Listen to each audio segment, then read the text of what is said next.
How to test the PUA theory that you are consuming and whether it is working for you and what you should do with that. I want to discuss that today because it keeps popping up and I think I've got a solution. I think I've got kind of a solution that might work for you guys. But before we kick it off, I'm Dave, and this channel is dedicated to giving you no BS, novel dating advice for the modern man.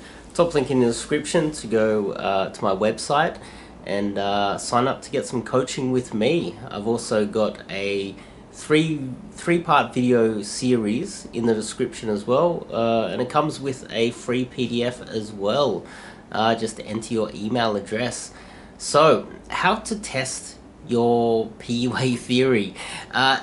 One of the most common problems with guys that aren't getting success is that they consume a lot of content. They become theory junkies. I know a lot of you guys are aware of that. Guys that consume tons of theory, they seemingly don't take enough action.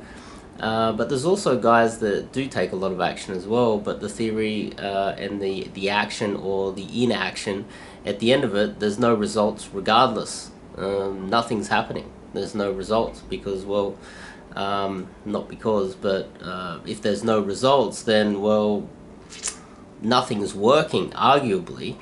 But what happens is when some new ideas pop up, they read a new book or they speak to someone new, and what they do is they get some new idea, some new philosophy, some new strategy. They want to try this new philosophy or strategy, but what they generally do, and this is from my experience, maybe you can question me in the comments about this or comment on this, what they often do is they take a lot of the bad ideas. Well, we don't even know if they're bad ideas, but they take all of the old theory that hasn't worked for them. They might just take a few bits here and there, and they'll take that in, and they'll try to mix the old theory with this new philosophy or new strategy that they've just discovered. But they're stuck in these old theory. It's like their default. Just say they have a few canned lines. They use those canned lines regardless whether they're trying to try something new. They have a kind of like a philosophy about how games should be run. They take that with them while trying to try this new philosophy and this new strategy.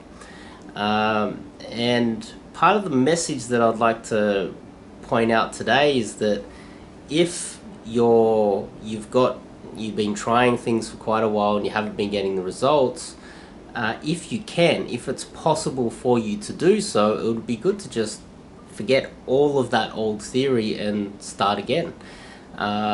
I know a lot of guys, they read The Game, they took on old, I don't know, what is it, Ross Jeffries and Mystery and some of the old godfathers of game, or the London Daygame model. You know, they take on some old strategies, but it's not working for them, and they try take action on it, or sometimes they're not really taking action. Sometimes the action or inaction is connected to them not really getting success.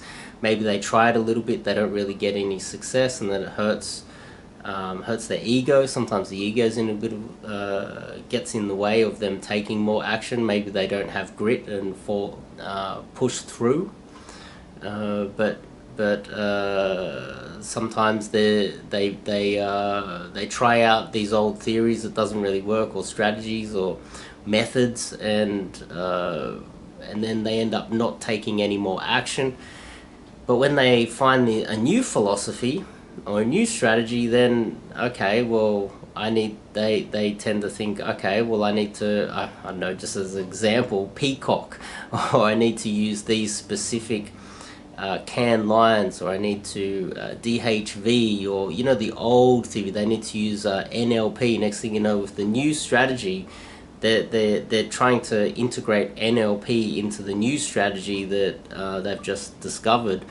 And my argument here is that I'm trying to pitch to you guys is that you should probably just forget all of that, eradicate all of that from just totally get rid of it all. Try to, if possible. Sometimes it's hard if you've been doing it for many years and you haven't really got success, but this is your default way of doing your cold approach, or in the nightclubs.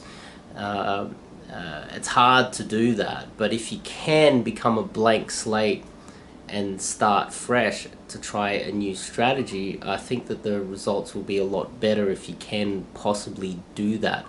Don't take a little bit here, a little bit there, a little bit there, you know, take a little bit of NLP or a little bit of mystery method, a little bit of DHV, and try and make your own concoction, because in your mind you think that these are the established methods.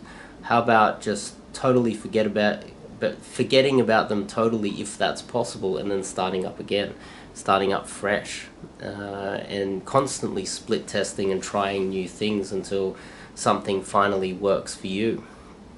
I just thought I'd bring that to everyone's attention. This is just my thoughts for today, because I have noticed myself that guys that aren't really in game and they decide to just go straight in and do, say, some coaching, they're a blank slate. They don't have all of these preconceived notions on how game should be run, and they're just a blank slate. They're putty that's there to be molded, right? But guys that have been doing it for a very long time, they have all of these.